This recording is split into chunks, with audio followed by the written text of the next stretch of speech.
I was in the 16th Component Repair Squadron at Herbert Field, Florida. I was working swing shift and I got a call from my mom back home in South Carolina, and she said that an aircraft just flew into the World Trade Center. September 11th, I was in Utah, in Ogden, Utah, with the 419th Fighter Wing. I was installation personnel readiness in SOIC. I had just started that job about 6 days before.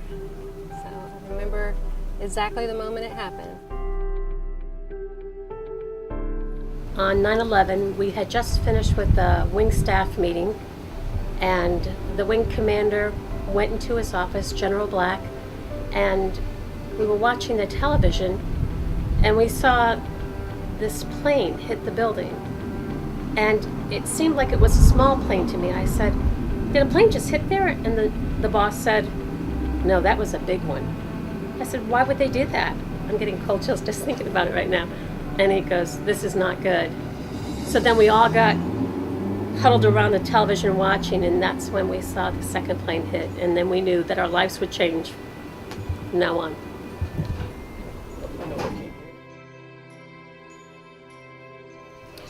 September 11, 2001, I was working at Fire Station 56 in Jacksonville, Florida with the Jacksonville Fire and Rescue Department. I was an engineer operator on a crash truck, and I just walked in from doing morning checks whenever I looked at the news and saw that Tower 1 was on fire. At first, we just assumed that it was just a standard structure fire to a high-rise, but then we later learned that there was an actual plane that had crashed into the building.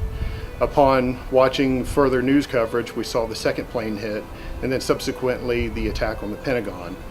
I immediately contacted my unit as soon as the attack on the Pentagon happened, when they advised we were at ThreatCon Delta, and they were currently starting to mobilize our fighter jets at our base to prepare a cap. I was sitting in math class in high school, and they told everybody to turn the TVs on, and we turned the TVs on, and only one tower had been hit at the time. And I lived in Northern Virginia, really, really close to the Pentagon. And as we were sitting there watching this is when we saw the second tower actually get hit. And then after that, it kind of was actually kind of very crazy. And a few people in my high school actually lost their parents that day. When I woke up a couple hours later and I saw the news, I realized it was a big plane hit the World Trade Center, and by the time I woke up, the buildings were already down. So I knew it wasn't just an accident. To begin with, obviously we didn't know what was going on. You know, is this really happening? And I remember running down the PA with a big TV, and everybody was in front wondering really what was happening. And I just thought that everything had changed for us about our daily life in the military. And when they shut down the base, you couldn't leave. It was a scary time. It really was. All I could think about were the implications for everybody in the military, for our country, because I knew that was the start of something that you could never go back from.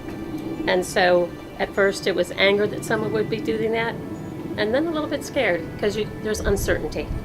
Yeah. At first it kind of was like, is this really happening kind of thing? Like, this never happens, and why would just a random plane hit a tower, you know? And even though they were saying it was a terrorist attack, we really had never had attacks like that before. So it kind of was real like surreal. And then when the Pentagon got hit and stuff like that, that's when it hit home, because that was literally miles away from where I was. I'm sorry that it happened. You know, civilians really aren't supposed to be part of all the stuff that goes on between nations and groups like that. You know, we like to think of ourselves as kind of, if not on the front line or the tip of the spear, we're at least combatants. And you know, I feel like we're the ones that should be involved in that, and it's really terrible that civilians for the most part we're the victims of the terrorist attack, and it's